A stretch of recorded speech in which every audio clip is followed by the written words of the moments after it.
Hey, Backhouse, I've been meaning to ask you, how'd that plant-based diet go for you? Yeah? Good? Yeah.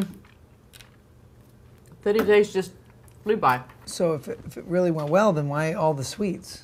I don't understand. Well, I'm starting my raw food one, but I've got until noon, so I'm just trying to get some chocolate before I start my diet. Oh, right, right. Oh, so you're getting all of it. I figure Yeah. I should have one chocolate treat a day, so times that by the number of days, and you get this. Yeah. Okay, pretty good thinking. Yeah. It would be like slow release, you know, so I won't get cravings. Now, if you excuse me, I've got a deadline to meet. Ooh, 10 minutes left. I'm getting a stomachache just watching you eat. I'll come back in 10 minutes when you're done.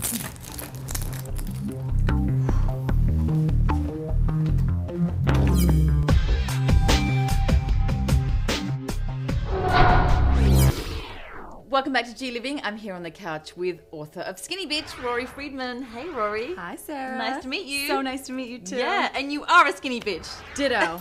Now you're on the top of the New York Times bestseller list. Are you also a rich bitch?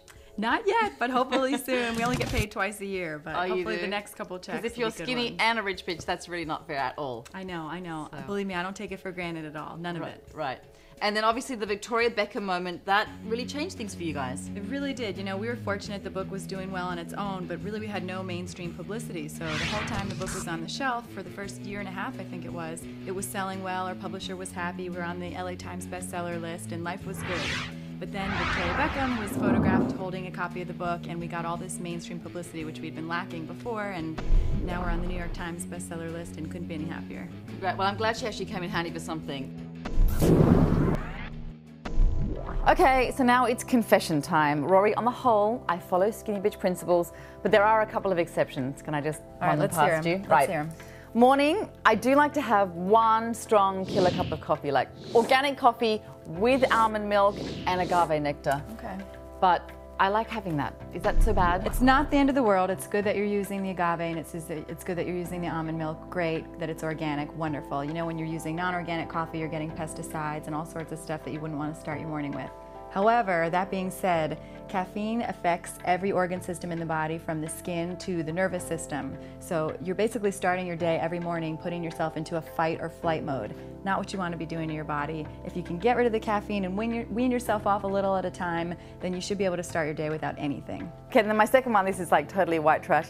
I chew sugar-free gum, like quite a few pieces a day. Okay, you know, I get it, and there are times when you need gum, you're in a fix, you've got to have it, and sometimes I do it too. However, it's not something we want to do regularly. Brush your teeth, chew a little mint leaf, use some fresh peppermint oil, but sugar-free gums are sweetened with aspartame or other artificial sweeteners that are basically like opening a little can of poison and pouring it down your mouth. Not good for you. Just for fresh breath, there's other stuff you can do. My thing is, I don't know if it's just me, but do you carry like a bag of whole food with you everywhere you go? Like I find like I'm constantly eating. I'm literally working here, I have lunch, and then 2 hours later I'm starving. I'm just eating so much stuff. Right, well, that's one of the benefits of eating the skinny bitch lifestyle, is that you get to eat all day long. Because you're eating foods that are really good for you and that pass through your body easily and quickly, you're constantly hungry, and there's nothing wrong with that. Keep eating. As long as you're eating good whole foods, why not? Drag your bag along everywhere you go. I do. And how about you? Were you physically any different before you started this? You know, I have to say that it's something we get asked all the time. Did you used to have a weight problem? No, I've definitely always been thin, but I've never felt better, and I'm 32 now, and I feel stronger and healthier and more fit than I did when I was a teenager, and it's absolutely because of this lifestyle. It's the best thing I've ever done for myself, and I expected to maybe look a little bit better when I started eating this way, but I didn't expect to feel happier and more positive, and those are things that really have really changed a big time. Now, how about for the average person? They eat meat, they eat dairy. What's one thing that they can do to start making a positive change in their diet? Right. Well, it's definitely a big overhaul for a lot of people to go from the way they're eating now to the skinny bitch lifestyle. So if you're ready to make that change and you want to do it right in one fell swoop, go ahead. But for most people, it works to just sort of ease your way in and pick one thing at a time to tackle. So, for example, let's say you do start your day and you drink coffee every morning.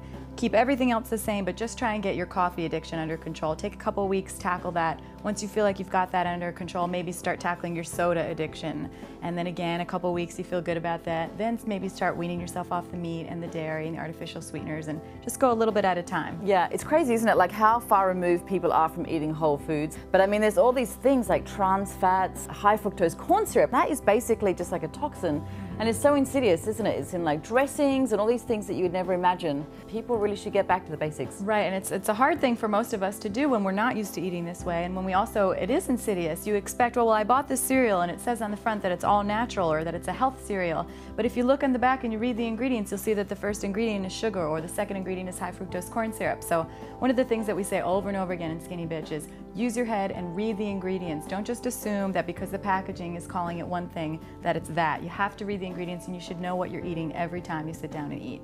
Now, here's a dietary dilemma. I'm often in a situation where I've been invited to someone's house for dinner and they say, hey, do you have any dietary requirements? And I'm always dreading that because I'm like, well, if I'm being honest, I really don't want to eat meat, fish, dairy. I mean, all the list goes on. What's a nice way to approach that situation without being a total nightmare? Well, I think the best thing to do is not expect anybody to really have to meet your dietary requirements. I'm going to bring something I love to share and show other people what it is that I do eat, and I'm going to bring a dessert that everyone's going to love. And then make sure you bring something that's really good because everybody's going to be looking and scrutinizing, and you want to make sure it does come off well. And then one last one, I was recently on the road shooting, and it was in the middle of America, and you know, the menu was like, yike, there's nothing here that I can eat. So I ordered a salad, asked for the dressing on the side, but it was like drenched in this kind of stuff.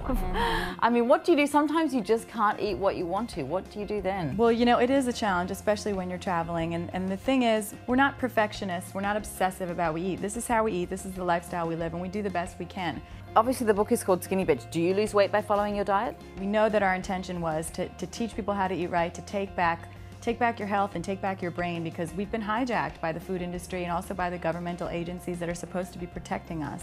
So really, we want to give people the information to take care of their bodies and make healthier choices. And there's no right weight to be, there's no right size to wear. Skinny Bitch is a provocative title to get people to pay attention and read the book, but our intention's clear. If you read the book cover to cover, we want people to eat well and take good care of themselves. And the message really is kind of to eat whole foods that are healthy and good for your body. You know, you are what you eat, right? You are what you eat. Wonderful. Well, thank you so much for stopping by, Rory. Thanks, good luck. Great to meet you.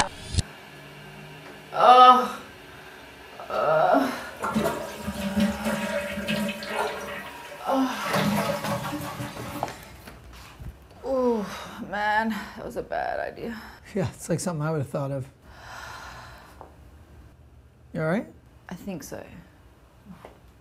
No, I'm not. Ugh. And that right there is why I stick to the car section. You gotta bury that back house, reduce your carbon load. Throw it right in the garden.